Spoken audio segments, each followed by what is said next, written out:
तांबड्या आजीची सावली दारात पडली तसं पेदीमायनं डोळे वर करून दाराकडे बघितलं तर एक गोरी गुलाबी निळसर घाऱ्या डोळ्यांची सुंदर बाहुली एक लाल म्हातारी तिच्या दारात उभी होती.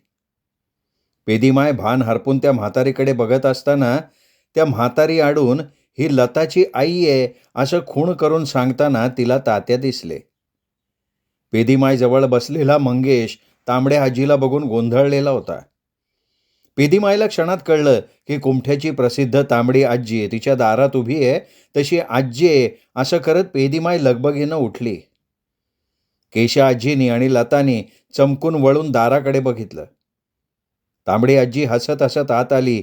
तिच्या मागून नली, रूपा, नेहा, सोना, राघो, माधो, येशा, रघु आणि नारोची सगळी पोरं सुद्धा भप्प करून आत आली. लता ताडकन उठून उभी राहिली आणि दुसऱ्या क्षणी माय माय करत रडत रडत आईच्या गळ्यात पडली. तांबड्या आजीनी विलक्षण सुंदर दिसणाऱ्या आपल्या पोरीला घट्ट आपल्या कुशीत घेतलं. त्याच वेळेला केशा आजी धडपडून उठली आणि म्हणाली, शेवटी तांबडे, तू माझ्या ममईला आलीस. ये बस अशी. नंतर लता, रूपा नलीच्या गळ्यात पडली. सोना, नेहा, यशा, रघुला तिने कुरवाळलं. नारोच्या पोरांकडे बघून ती हसली, बोलली. राघव, माधवला तिने जवळ घेतलं आणि मग ती आनंदानं हसत सुटली. तात्यांनी मंगेशला एस टी स्टँडवरचं सामान आणायला पाठवलं. तिथे इतका गोंधळ उडाला होता की काही विचारायची सोय नाही. तांबडी आजी लताकडे बघत होती. लाल गोल पातळ नेसलेल्या लतानं फुगाचा ब्लाऊज घातला होता आणि तिने नखं लाल रंगानं रंगवलेली होती. दागिन्यांनी मढलेली लता साक्षात लक्ष्मीसारखी सुंदर दिसत होती. तिच्या अंगाला छान वास येत होता. आजी नंतर लताकडे बघून समाधानानं हुंकारली. मंगेशनं धावत जाऊन केशवला, धोडीबाला सांगितलं की कुमठ्याची तांबडी आजी म्हणजे लताची आई आली आहे.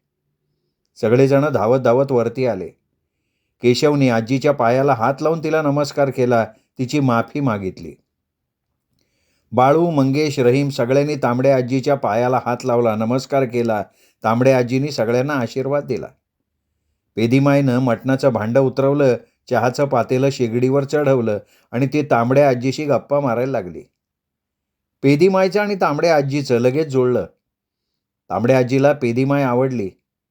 तांबड्या आजीनं बघितलं कुमठ्याची केशा आणि आत्ताची केशा या जमीन आसमानाचा फरक पडला होता. केशा आता चांगली गोल मटोल झाली होती. तांबडी आजी हसत हसत केशा आजीकडे बघत म्हणाली, केशा, चांगली खुडकाला बसलेल्या कोंबडीगत फुललीस की गो. केशा आजी लाजली. तांबड्या आजीला मग केशवनी सगळं घर फिरवून दाखवलं. आपला दारूचा बार दाखवताना केशव थोडा संकोचला, पण त्यावेळी आजी जोरात हसली आणि म्हणाली, तरीच मेला तात्या, आता कोमठ्याला जायचं नाव नाही काढत. हे ऐकताच सगळेजण हसले. आपल्या जावयाच्या 4 टॅक्सी दारात उभ्या बघून आजी हरखून गेली होती. लताचं ते भरलेलं मोठं कुटुंब बघून तांबडी आजी कौतुकानं हसली आणि मनात म्हणाली, भरलेल्या घराची बाई सुखाची आणि एकटी बाई भूताची. अंबे, माझ्या लताचं घर असंच भरलेलं राहू दे ग. तांबडी आजी इतकी मनमिळावू आणि विनोदी स्वभावाची असेल याची केशवनं कल्पनासुद्धा केली नव्हती, पण निकटच्या सहवासामुळे ते त्याच्या लक्षात आलं होतं. लता आपली आई आणि भावंड आल्यानं फार हरखून गेली होती. तिने रूपा, नली, सोना, नेहा सगळ्यांना आपल्या वस्तू दाखवल्या. त्यांना काय हवंय ते घ्यायला सांगितलं. लतीच्या या चांगल्या वागण्यानं नलीच्या डोक्यावरचं ओझं उतरलं होतं. आपली लता शकुबाईसारखी नाही याचं तिला समाधान वाटलं होतं. तात्याने आल्या आल्या नारोच्या पोरांना मंगेश आणि सलीमच्या ताब्यात दिलं. गणू, तांबडी आजी, रूपा, नली आल्यापासनं त्याच्याबरोबरच होत्या. पेदीमाईनं ठेवलेला केशवचा देव्हाऱ्यातला फोटो बघून तांबडी आजी कौतुकानं हसली होती. केशवनी अगदी वेळात वेळ काढून त्या सगळ्यांना मुंबई दाखवली. मुंबईचं खाणंपिणं त्यांना खायला घातलं. सिनेमा हॉटेलमध्ये नेलं. तसंच त्यांना जे काही पाहिजे त्याची खरेदी करून दिली. तांबड्या आजीला इथली सगळ्यात एक गोष्ट फार आवडली, ती म्हणजे इथली रात्रीची जेवायची पद्धत. त्यावेळी सर्वजण दारू घेत, मटण मच्छीनं पोटभर जेवत आणि त्यावेळेला गप्पा गोष्टी करत, हसत खिदळत, एकमेकांची चेष्टा करत. नारोची पोरंसुद्धा इथे लगेच मिसळून गेली. आजी आता जेवण आटपलं की तपकी रोडत पान खात केशा आजी, तात्या, पेदीमाय आणि मंगेशच्या म्हाताऱ्याबरोबर बसून मुंबईच्या गमती बघत होती. त्यावेळी लता सगळ्या पोरांना घेऊन स्वतःच्या टॅक्सीनं मुंबईभर फिरवून आणायची. राघव, माधव, येशा, रघु त्यावेळी खाली केशवजवळ बारमधली गडबड पाहत बसायचे. मुंज्याला का आणलं नाही म्हणून लता जेव्हा रूपावर रागवली तेव्हा पुढच्या वेळेला नक्की घेऊन येईन असं रूपानं सांगितलं. रूपा, नली, नेहा आणि सोनीला मुंबई भयंकर आवडली होती. त्या चौघींनी खरेदीसुद्धा भरपूर केली होती. तांबड्या आजीला सुद्धा केशवची ममई खूप आवडली. एकदा रात्री जेवताना दारू पिल्यावर तांबडी आजी एकदम जरा जोरात म्हणाली, केशा, मी तुला अजून सांगते, मी तुझी लंगडी गाय मारलेली नाही. आणि केशा आजी सुद्धा जोरात म्हणाली, नाही नाही तांबडे, तूच तिला मारली. हे ऐकून केशव चमकला. लता तर घाबरली. तिने रूपाचा हात पकडला. केशा आजी, तांबडी आजी आणि पेदीमाईनी मुद्दाम केलेला हा विनोद ऐकून नंतर सगळेजण खो खो करून हसले. नली एकदम आईवर रागवली, म्हणाली, माय मी किती घाबरले ग. तशी तांबडी आजी हसत हसत केशवकडे बघत म्हणाली, केशवा, लंगडी गाय गेली थडग्यात, तिला पुरली लता आणि केशवनं. हे ऐकून सगळेजण पुन्हा हसत सुटले. तात्यांनी जेव्हा सगळ्यांना तांबड्या मायनं आपल्याला कसं बुकलून काढलं हे सांगितलं त्यावेळी पेदीमाय पोट धरून हसली. गणू म्हणाला, बरं झालं तांबडी माय, मी तात्याबरोबर आलो नाही. अशा रीतीने तांबड्या आजीचे मुंबईचे दिवस भराभरा निघून गेले. एकदा सगळेजण बसले असताना तांबडी आजी गैवरून म्हणाली, तात्यानो, तुम्ही अख्ख्या जन्मात एक काम चांगलं केलं, माझ्या लताचं या केशवबरोबर लग्न केलं. हे ऐकलं आणि केशव पुढे झाला. तांबड्या आजीच्या पायांना त्यांनी स्पर्श केला. या 15 दिवसात नारोभटाची पोरं सलीम आणि मंगेशच्या हाताखाली चटाचटा कामं शिकली. दारूचे ग्लास, मटणाच्या बाशा फटाफटा गिरायकांच्या समोर ठेवायला लागली. सलीम, गणू, मंगेशबरोबर हळूच मटणपाव खायला लागली. ती नारोची पोरं केशवच्या घरात रुळली होती. 2 वेळा भरपेट जेवण, मऊ गादीवर पंख्याखाली झोपणं, लांब पॅन्ट आणि शर्ट आणि खिशामध्ये पैशाचं पाकिट, यामुळे ती पोरं प्रचंड खुश होती. कधी रात्री जेवण आटोपल्यानंतर घरची टॅक्सी घेऊन गणू, सलीमबरोबर ती पोरं चित्रपट बघून येत होती. केशवचं एक होतं, तो इथे सगळ्यांना एका तऱ्हेनं वागवत असे. प्रत्येकाला इथे कधीही जाऊन पेदीमायकडे आपल्या आवडीचं खाता येत होतं. काही लागलं सवरलं तर मोठ्या भावाप्रमाणे असलेल्या केशवकडून मागून घेता येत होतं. नारोच्या पोरांसाठी पूर्वी पेदीमाय वेगळा वरण भात शिजवायची, पण 8च दिवसात ती पोरं जेव्हा मटण मच्छी खायला लागली तशी तांबडे आजी म्हणाली, की मेल्या तात्या, तू मारुतीरायाला सगळं खायला प्यायला शिकवलंस आणि आता नारोच्या पोरांना पण शिकवलं. तसे धोडीबा हसत म्हणाले, आजी, माणसां समद खाया प्याया पाहिजे, पण कवा पण कुणाचा पण वांगाळ वागू नये आणि वांगाळ करू नये. तांबडी आजी म्हणाली, खरंय रे बाबा तुझं बोलणं. केशव कधी कुठे कामाला गेला की ताता आता त्याच्या गल्ल्यावर बसत असत. इथला प्रत्येक जण हे आपलं घर आहे असाच इथे वावरत असे. पेदीमाय त्या सगळ्यांची आई होती, तर धोडीबा वडील होते.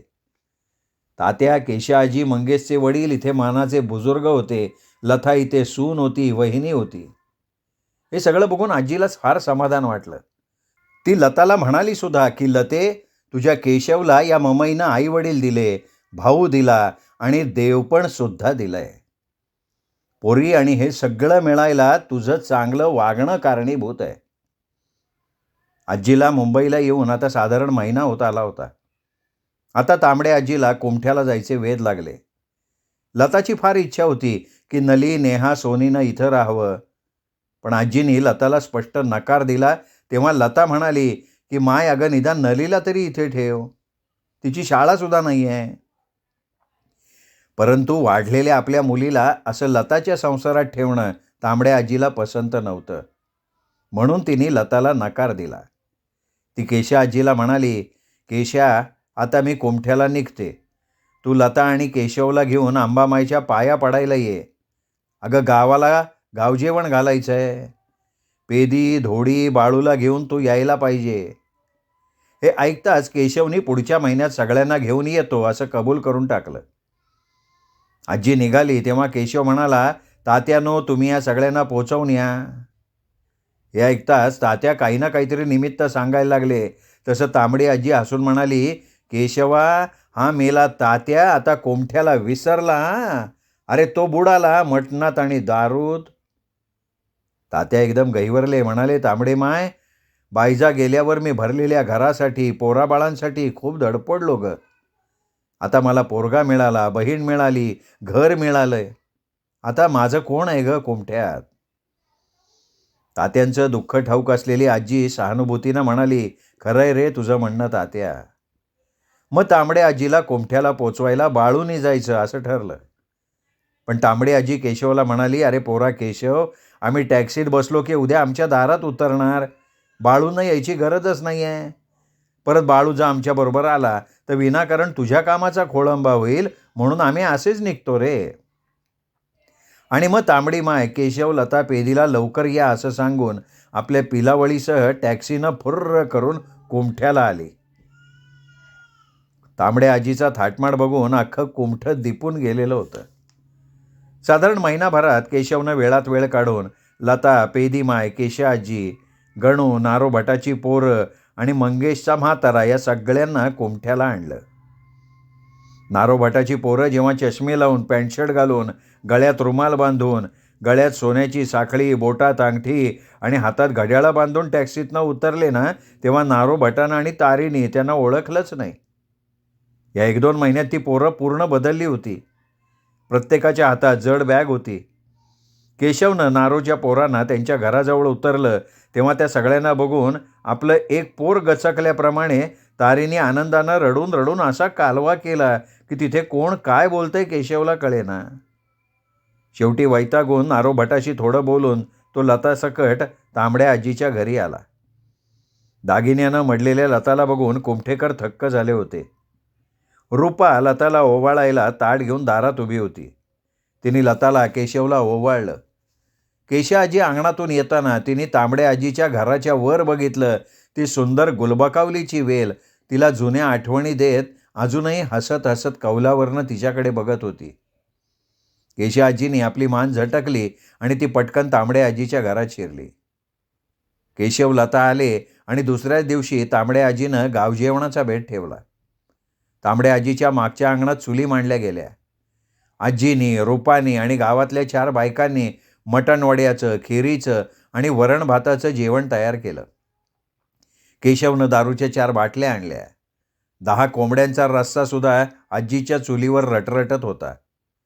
आजीच्या सारवलेल्या सुंदर फळबागेच्या अंगणात जेव्हा गावजेवणाच्या पंक्ती बसल्या तेव्हा शेषाद्री सरपंच आपलं नवीन धोतर नेसून दारूचे प्याले सगळ्यांना वाटत होते. मुंज्या त्यांना दारूच्या बाटल्या, मटणाच्या ताटण्या देण्यात मग्न होता. अंबाबाईच्या देवळातले पुजारी बाळकृष्ण आणि नारोभट तसेच काही ब्राह्मण मंडळी रूपाच्या अंगणात श्रीखंड, पुरी आणि वरण भाताचं जेवण जेवत होते. पंक्तीतल्या लक्ष्मीसारख्या लतानं सगळ्यांना वाढलं तेव्हा सगळ्यांनी लताला, केशवला आशीर्वाद दिले. हे सगळं आजी डोळे भरून बघत होती. जेवताना नारो भटाची पोरं नाईलाजानं आपल्या वडिलांसमोर शाकाहारी जेवण करत होती. पण त्या सगळ्यांची नजर तांबड्या आजीच्या अंगणात बसलेल्या मटणवड्याच्या पंक्तीकडे जात होती. पेदीमाय त्यांच्याकडे बघून हसत होती, कारण तिला ठाऊक होतं की पंढरी, हनुमत्या, विठोबा, किन्ना, नारायण या सगळ्यांना मटणाची नळी चोखायला आणि वडे खायला किती आवडतं. मुंबापुरीनं नारोच्या त्या खेडवळ पोरांना बदलून टाकलं होतं. जेवण झाल्यावर नारो भटांनी हळूच केशवजवळ तात्यांची चौकशी केली. केशव म्हणाला, नारो काका, आता तात्या थकलेत, घरातून बाहेर पडायला नको म्हणतात. पण काका, त्यांनी तुम्हाला आणि तारी काकूला तिथे बोलवलंय बरं का. नारो काका, आता तुमच्या पोरांकडे देवानं सगळं काही दिलंय हो. फक्त मला आपली माणसं पाहिजेत, तेव्हा तुम्ही आणि तारी काकूनं माझ्याकडे राहायला चला. तुमची मुलंसुद्धा आता माझ्याकडेच आहेत ना. नारो काकांनी पटकन केशवच्या पायांना हात लावला. केशव झटक्यात मागे सरकला आणि म्हणाला, अहो काका, हे काय करताय, मला तुमच्यासमोर वाकू द्या. हे सगळं बघताच केशाआजी म्हणाली, नाऱ्या, अरे माझा केशवा तुझ्या पोरासारखा आहे, त्याच्या रे कसलं पाया पडतो. आता पोरगा मोठा झाला की बाप घरी बसतोच का नाही? हे ऐकल्यावर तारीने डोळे पुसत केशा आजीचे पाय धरले आणि नारोभट तांबडे आजीला म्हणाले, तांबडे बाय, मी निघतो आता. मला मुंबईला जायची तयारी करायची आहे. हे ऐकता तांबडी आजी हसली. लता केशवने आंबाईची ओटी भरली. लताला आंबाईने आशीर्वाद दिला. लता पूजा करताना आंबाच्या उजव्या बाजूचं फूल पडलं होतं आणि तसा कौल मिळणं म्हणजे पूजा आंबाला पोहोचली असं कुमठ्यात मानलं जायचं. बाळकृष्ण भट केशवला म्हणाले, केशवा, तू नेहमी दुसऱ्यांचं चांगलं केलंस म्हणून तुझी पूजा आंबाला पोहोचली हो. त्यावेळी केशवला उगाचच ते गुजराती जोडपं आठवलं. त्यांनी त्याच देवळात आंबेची क्षमा मागितली. पेदीमायला तांबड्या आजीचं ते झाडा फुलानं फळापानानं भरलेलं घर फार म्हणजे फार आवडलं होतं. एखादं घर इतकं सुंदर असतं हे ती पहिल्यांदा बघत होती. तिला वाटलं या सुंदर आजीच्या सुंदर स्पर्शानं हे घर इतकं सुंदर झालेलं असावं. लता आणि केशव येऊन 8 दिवस झाले आणि केशवची मुंबईला जायची घाई सुरू झाली. केशव आणि केशा आजी आल्यापासनं तांबडी आजीच्या घरीच राहिले होते. केशव केशा आजीला म्हणाला, आजी, आपण आपल्या घराकडे जाऊन येऊयात का? आणि का कुणास ठाऊक केशा आजी त्याला नको म्हणाली. कदाचित तिला त्या पूर्वीच्या दुःखाच्या आठवणींना उजाळा द्यायचा नसेल. कारण त्या घरातल्या तिच्या वास्तव्यात तिने नेहमी दुःखच भोगलं होतं. कुठलं दुःख आता तिला आठवायचंही नव्हतं. जाण्याच्या आदल्या दिवशी केशवनं तांबड्या आजीला आपल्या घरी कायमचं राहायला बोलवलं. नली, सोना, नेहाची लग्न मी करतो असंही सांगितलं. तसंच यशा, रघुचं शिक्षणसुद्धा आपण करू असं त्यांनी तिला वारंवार सांगितलं, पण तांबड्या आजीने त्याला सपशेल नकार दिलेला होता. लता जेव्हा तिला मुंबईला येण्याबद्दल हट्ट करून रडायला लागली, तेवढ्या तांबड्या आजीने तिला जवळ घेतलं आणि म्हणाली, पोरी, मी लग्न करून कुमठ्यात आले आणि कुमठेकरीण झाले. आता ह्या तुझ्या वडिलांच्या घराला सोडून मी कुठेही येऊ शकत नाही. हे बघ, तुला जशी मी हवी तशी इथल्या प्रत्येक झाडाला माझी गरज आहे, या घराला माझी गरज आहे. तसंच तू आणि केशव कधी इथे आला तर तुम्हाला सुद्धा माझी गरज आहे. यावर लता गप्प झाली. लताला माहिती होतं आपली आई आपलं घर हे कुमठं सोडून कधी मुंबईला येणार नाही, पण तिने फक्त एक प्रयत्न करून बघितला होता. केशवनं मुंज्याला सुद्धा सांगितलं की तुम्ही सगळेजण मुंबईला या, तुला शिंपी कामाचं दुकान घालून देतो. पण रुपानी आणि मुंज्याने त्याला नम्रपणे नकार देऊन टाकला. त्यावेळी तांबड्या आजीला माहिती नव्हतं की सोनीच्या वाईट नशिबानं तिने केशवबरोबर मुंबईला जायला नकार दिला. कारण विधिलिखित तसं ठरलेलं होतं. त्यावेळी आजीने मात्र एक ठरवलं होतं की येशा आणि त्याच्याबरोबर रघुला केशवकडे मुंबईला शिक्षणासाठी ठेवावं. नंतर येशा आणि रघुच्या येण्यामुळे केशवचं मुंबईला जाणं 4 दिवसांनी लांबलं. पेदीमाईला मात्र तांबड्या आजीच्या रावणाचं भयंकर कौतुक वाटत होतं. आपल्या यल्लम्मासारखा आजीच्या माजघरात तो बसलेला, सर्व काही खाणारा, दारूसुद्धा पिणारा रावण तिला भयंकर आवडला. ती जेवण तयार झाल्यावर सगळ्यात आधी रावणाला जेवण वाढायची, पेल्यात दारू ठेवायची, हात जोडून म्हणायची, रावणा, तथ माझी यल्लम्माय आणि हात तू आहे. तू कवा तरी माझ्या पोराला घरला ये मुंबईला, तेव्हा म्या तुझी यल्लम्मा संग गाठ घालून शेण देईन. हे बघून तांबडी आजी खो खो हसत तिला म्हणायची, नको ग पेदे, उद्या यल्लम्माचं आणि या रावणाचं सूत जुळलं ना तर हा मला सोडून इथनं निघून जाईल. आणि दोघे हसत बसायच्या. केशव जायच्या आधी त्या रात्री तांबडी आजी यशाला कुरवाळत रडत म्हणाली, यशा पोरा, मुंबईच्या शाळेत मन लावून शिक, मोठा हो. रघुला सांभाळ, लताला त्रास देऊ नको. तू खूप शिक, मोठा हो आणि मला मुंबईची मिठाई घेऊन ये. माझा आशीर्वाद तुला आहे बरं पोरा. हे ऐकताच लहान यशा एकदम गलबलला. रडणाऱ्या आपल्या आईच्या कुशीत शिरला आणि म्हणाला, माय, मी काय मुंबईला जात नाही, मी तुझ्याजवळ राहतो. तशी तांबडी आजी उठली. आपल्या डोळ्यातले अश्रू पुसून तिने यशाला झोपायला सांगितलं. त्या रात्री सगळेजण झोपी गेल्यावर तांबडी आजी बराच वेळ दिवाणखान्यात विचार करत बसून राहिली होती. उद्या लता जाणार, त्यांच्याबरोबर रघु, यशा जाणार.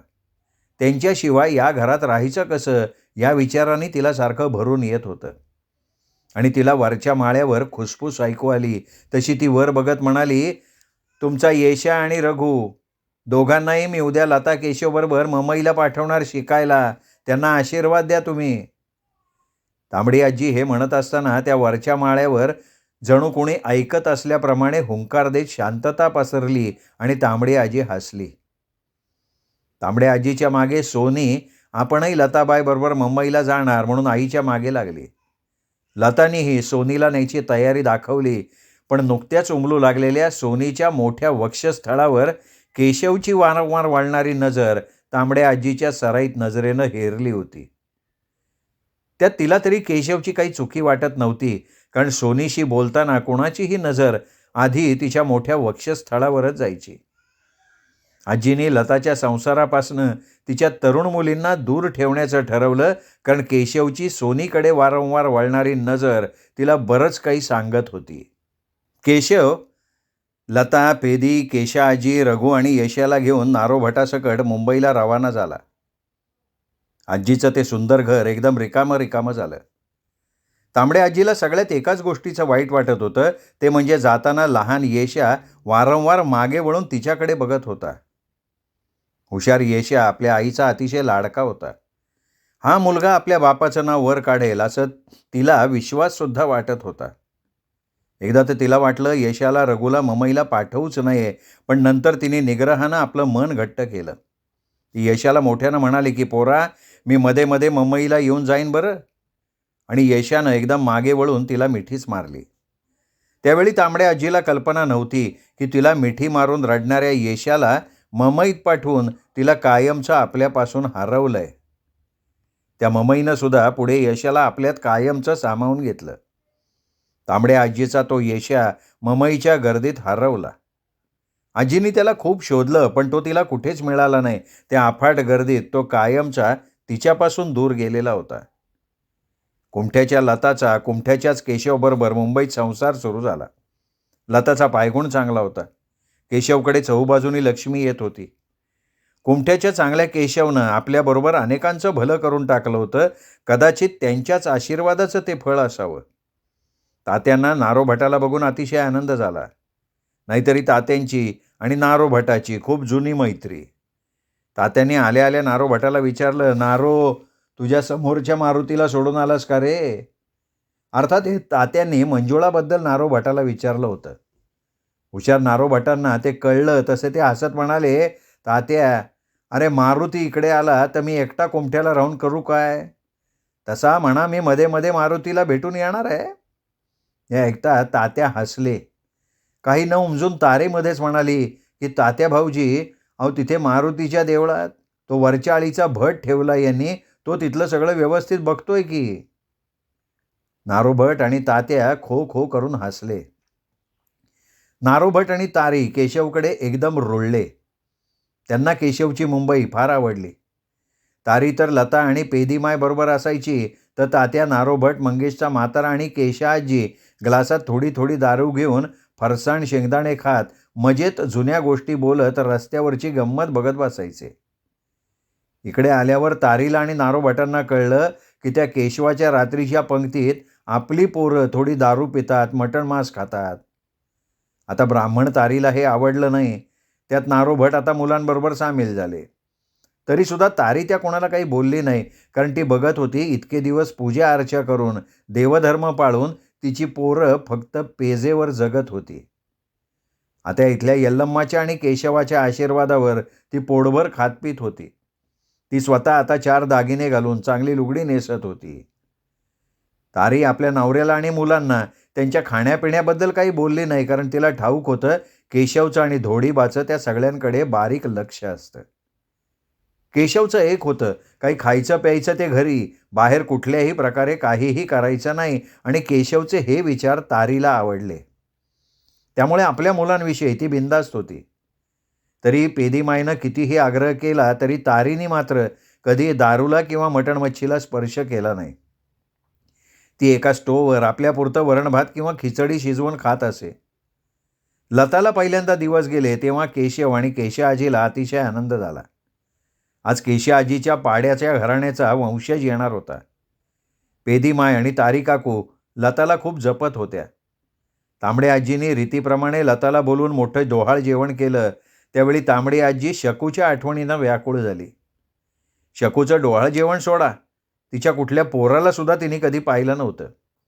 कुमठ्यापासून मिरज काही फार लांब नव्हतं, पण शकूने सगळे लागेबांधे तोडून टाकले होते. आजीला वाटलं शकू जर थोडीसुद्धा सगळ्यांची मायेनं वागली असती, तर लताच्या अगोदर आपल्या घरात शकूचं डोहाळ जेवण झालं असतं. लताने आपल्या डोहाळ जेवणाच्या वेळेला आईची ही मनस्थिती ओळखली, पण ती काही बोलली नाही. आजी शकूच्या आठवणीनं अगदी अनावर होऊन रडत म्हणाली, "लते, खरंच मी अंबाबाईकडनं मला काही मागितलं नव्हतं गं. फक्त आपल्या पोरांचं सुख मला बघू दे इतकंच मागितलं होतं." आणि लता आईला एकदम जवळ घेत म्हणाली, "माय, मी आणि केशव जाऊन शकूला 4 दिवसांकरता बोलवून आणू का?" आणि आजीनी एकदम निग्रहानं नाही म्हणून सांगितलं. आजीच्या वाईट शकूनं फक्त व्यवहार पाहिला होता आणि तिचा तो जगावेगळा व्यवहार सगळ्यांना दुखावून गेला होता. केशवनं लताचं बाळंतपण मात्र तांबड्या आजीकडे न करता मुंबईच्या मोठ्या दवाखान्यात करायचं ठरवलं आणि तांबड्या आजीने त्या गोष्टीला होकार दिला. तरीसुद्धा लताच्या आग्रहावरनं आजीने रूपा आणि मुंज्यावर आपलं घर सोडून ती फक्त एकटी मुंबईला लताच्या बाळंतपणासाठी गेली. लता बाळंत झाली आणि तिला पहिला मुलगा झाला तो प्रताप. लताचा प्रताप गोरा होता, गुटगुटीत होता. या पहिल्या बाळंतपणाच्या वेळी लताला फार त्रास झाला. तिला 10 टाके पडले. तरीही प्रतापच्या येण्यानं केशवचं आणि तांबड्या आजीचं कुटुंब हरखून गेलं. आजी लताच्या घरी चांगली महिना दीड महिना राहिली. त्यावेळी यशा आणि रघु मुंबईच्या न्यू इंग्लिश स्कूल या इंग्रजी शाळेत शिकत होते. यशा आता पूर्वीसारखा राहिला नव्हता. नवीन बूट, स्कूल बॅग, शाळेचा युनिफॉर्म, त्यामुळे आता तो एकदम वेगळा आणि अतिशय स्मार्ट दिसत होता. त्यात तो पूर्वीसारखा आपल्या आईच्या जवळपास घुटमळत नव्हता. तो आपल्या खोलीत नेहमी अभ्यासात रमलेला असे. उलट रघु तसाच गबाळा राहिला होता. तांबड्या आजीच्या चौकस डोळ्यांनी पाहिलं की रघु शाळेत न आला की सरळ खाली बारमध्ये जाऊन बसतो. त्याच्या तोंडाला येणारा दारूचा वास, सिगरेटचा दर्प आजीला जाणवला होता. केशव त्याला 1-2दा ओरडला होता, पण त्यावेळी लताने रघुला पाठीशी घातलं होतं. पण आता तो लताचं आणि पेदीमाईचं सुद्धा न ऐकता खाली बारमध्ये जाऊन बसायला लागला. केशवचा डोळा चुकून तो सिगरेट प्यायला लागला, दारू प्यायला लागला आणि घरात उगाच भांडणं नको म्हणून केशवसुद्धा रघुकडे दुर्लक्ष करायला लागला. हे सगळं जेव्हा तांबड्या आजीनं बघितलं तसं तिला कळलं की रघु इथे राहिला तर आपल्या हातातनं जाईल. आणि याच विचाराने तिने त्याला मुंबईहून येताना आपल्याबरोबर कोमठ्याला आणलं आणि रघु पुन्हा शाळा सोडून मुंज्याबरोबर कपड्यांना काजं करत, बटणं लावत नारायण शिंपेच्या दुकानात बसायला लागला. रघुची उंची जास्त वाढली नव्हती. तो तसाच बुटका पण अंगाने आडदांड झाला होता. लताच्या प्रतापच्या बारशाला तांबडी आजी आपल्या कुटुंबासकट मुंजा, रूपा, राघव, माधवसह मुंबईला जाऊन आली. आजीचं हे वर्ष फार धावपळीत गेलं. आता नलीसुद्धा मोठी झाली होती. तिच्याही लग्नाचं बघण्यासाठी आजीनी बाळकृष्ण भटाकडे बोलणी करायचं ठरवलं होतं. पण यावर्षी लताचं बाळंतपण, नंतर प्रतापचं बारसं, या गडबडीत मुंबईच्या फेऱ्या मारण्यात तिचा वेळ गेला आणि नलीसाठी बाळकृष्ण भटाला बोलायचं तसंच राहून गेलं. ज्यावेळी रूपाजवळ आजी नलीच्या लग्नाचं बोलली तेव्हा रूपा तिला म्हणाली, "माय, आता पुढच्या महिन्यात अंबाबाईची जत्रा आहे. त्यावेळी केशव लता येणार. तेव्हा केशवच बाळकृष्ण भटाकडे नलीच्या लग्नाचं बोलू दे, म्हणजे त्याला तू मान दिल्यासारखं होईल." आजीला रूपाचं बोलणं पटलं. ती अंबाईच्या जत्रेची वाट बघत राहिली. त्यावेळी तिला ठाऊक नव्हतं की आपल्या सौंदर्यवान नलीचं या अंबाबाईच्या देवळात लग्न ठरणार आहे. लताला प्रताप झाला त्यावेळी मिरजेला शकुला, मेघा आणि नयन या जुळ्या मुली झाल्या. पण मुंबईला लतासाठी धावणाऱ्या आजीला काही म्हणजे काहीही त्याबद्दल ठाऊक नव्हतं. आता तांबड्या आजीच्या घरचा सगळा कारभार केशव आणि लता बघत होते. केशव महिन्यातनं एक वेळ तरी वेळात वेळ काढून कुमठेला येऊन तांबड्या आजीला काय हवं, काय नको हे बघून तिचं घर भरून जात होता. त्यामुळे तांबडी आजी आता नली, सोनी किंवा नेहाला कधीही फळं घेऊन पेडावर विकायला पाठवत नव्हती. श्रोते हो, तुम्ही ऐकताय आयडा बॅरेटो लिखित तांबड्या आजीचे सारवलेले अंगणी कादंबरी. आजचा भाग इथेच संपला. पुढचा भाग ऐकण्यासाठी उद्या भेटूयात दीपक रेगे कथाकथन चॅनलवर. तोपर्यंत नमस्कार श्रोते हो.